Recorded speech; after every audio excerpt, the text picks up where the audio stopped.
sevdim seni. Dünyanı başıma yıkma, dağları başıma yıkma. Ben seni çok sevdim ama onursuz da yaşayamam. Neler gördüm sorma neler, ben bu yükü taşıyamam. Ben seni çok sevdim ama onursuz da yaşayamam. Neler gördüm sorma neler, ben bu yükü taşıyamam.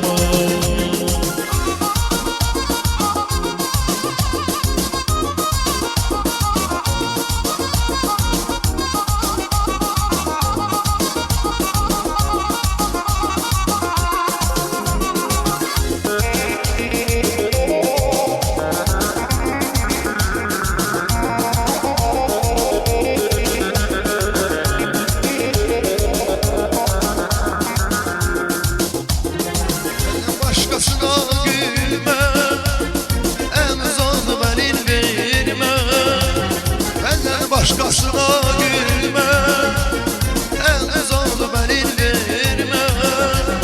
Kıskanırım seni inme, yakma ateşlere yakma, beni ateşlere atma.